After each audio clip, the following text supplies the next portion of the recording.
because whatever you're looking at, it's a reflection. And I think that's what we are forgetting, that we're living in a holographic reality. You are the source of all of this. And it's not solipsism. It's not that nothing exists, nothing is tangible, it's all your mind making up all this shit around us. It's that every single atom, every single cells are bigger than atoms, every single subatomic particle in and of itself contains its own source creation point. And it is quite literally a universe within itself, in and of itself. It has anything and everything that's materialized has a crystalline nature, which means all it needs is a beam of light shining through it at a specific angle, and it will project a spherical projection field that is reflected back to itself so that it can experience itself. And it's not just conscious, it's sentient consciousness. It feels as well.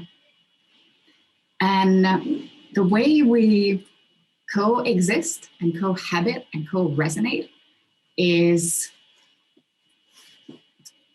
because on some level, we are the same.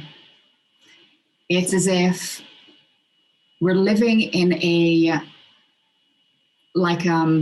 massive tower, and this tower has like a middle section with a common space, and it has many, many rooms, like all around the tower. It's just millions and millions of rooms. And somehow we decide that we want to live in our separate rooms, and we kind of forget about it, that we have that massive common space in the middle.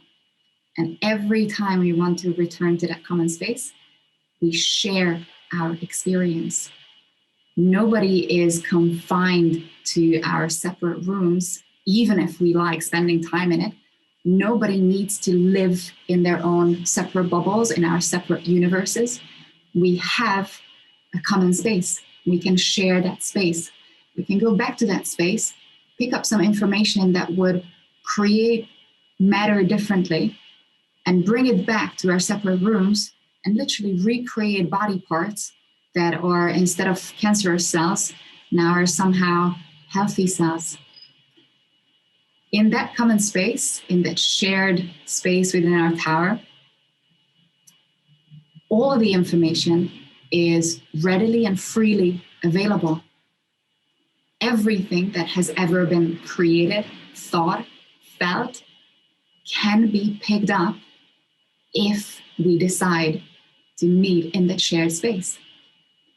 There's an eternal, infinite consciousness, sentient consciousness that inhibits that space, but just as much, not as subordinates, but as living particles of that one consciousness.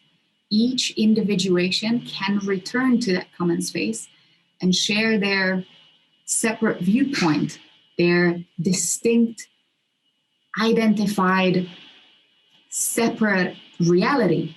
You can have a completely different experience than I had, and when we share, we're quite literally looking at the same thing, but from such a different angle, such a different point of view, that we can gain new information just by sharing, just by being able to jump in space-time from my point of view to your point of view. That's how we can exponentially grow and expand. One of the reasons why I'm wearing this today, first of all, because it's warm and it's a cold day today, my fingers are freezing, but because when people talk about things like spirit, anything that is a bit more feminine, spirit energy is a feminine energy by nature.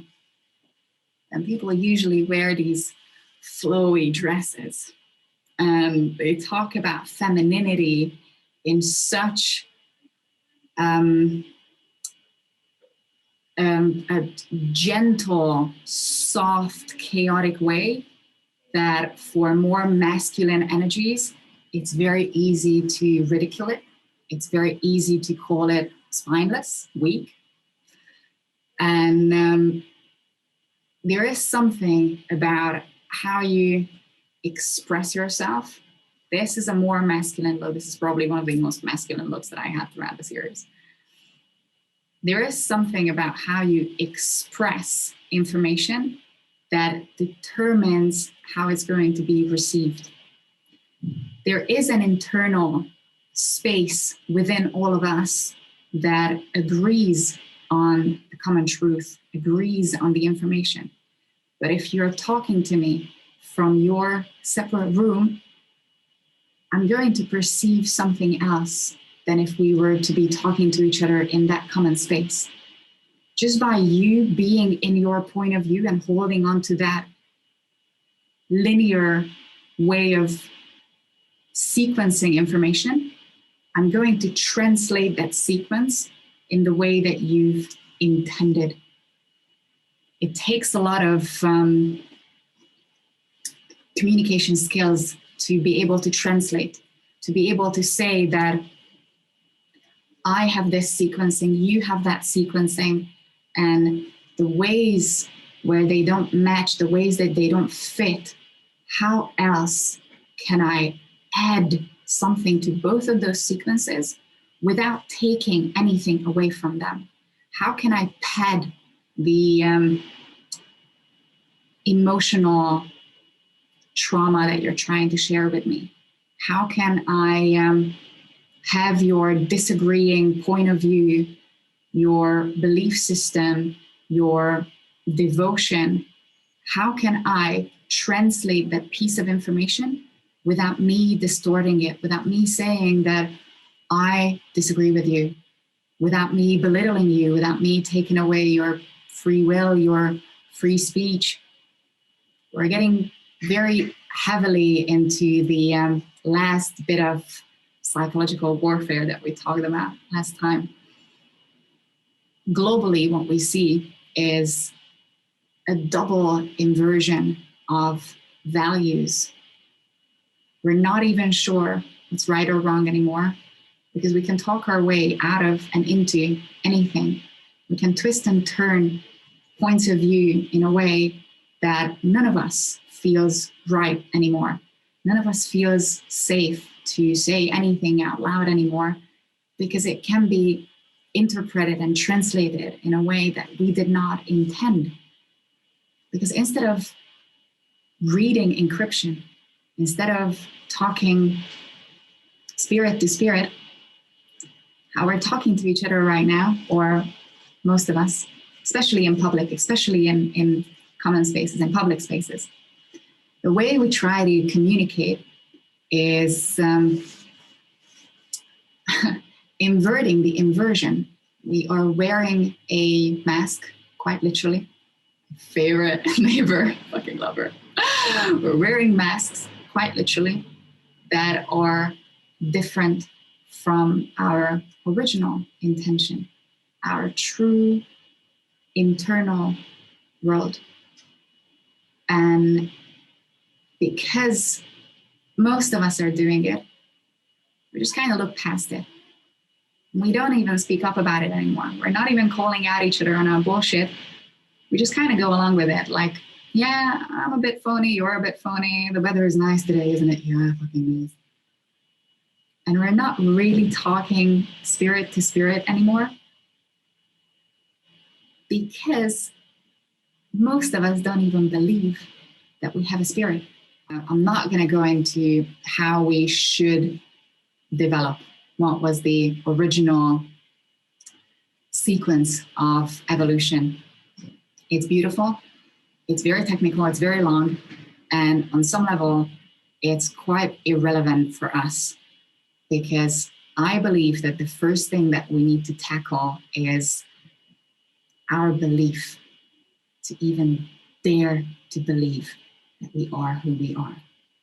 Because on some level, it sounds too good to be true. Put your hand on your heart for a second. Both. And it's easier if you put right hand on your chest and left hand on top of your right hand, palms touching. Now, you can find that your heart is like somewhere here-ish. Touch a little bit higher up, just in between your heart, your physical heart, and your higher heart. You have two hearts. You have a spiritual heart as well.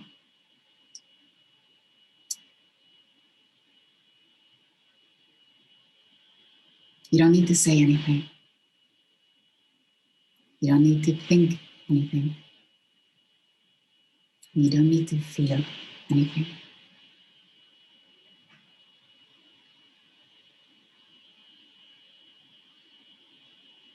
There is somebody inside you who's alive.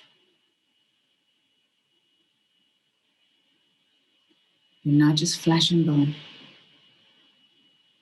You're not just a random sequence of events. You're not just electricity. You're not just frequency. You're not just some substance. There is someone behind that substance, behind any form, any manifestation. And that someone doesn't just have a life, it has a personality. It's you. It's distinctly you and nobody else. In an overly simplified way, your subconscious is your body consciousness. That's the donated consciousness that you've gathered from both of your biological parents. All their information, their shared and split DNA, their thoughts and dreams and hopes and aspirations and traumas, all encrypted, all imprinted within that supposedly subconscious body consciousness. And there is someone who's aware, mindful, but mind is quite a tricksy word. There is someone who is very conscious and sentient and can quite literally alter your physical experience just by its will. If you want to experience your body in a different way, these same circumstances can translate very, very differently. You can look at the same matter, same body, the same manifestation from a different angle, and you will see something quite different. The one that sees, the one that feels, the one that perceives, the one that is aware, and the one that gives you life. That's your spirit body. It's not just you in there. You've never been alone, and you will never be alone. It's at least two of you in there. Good.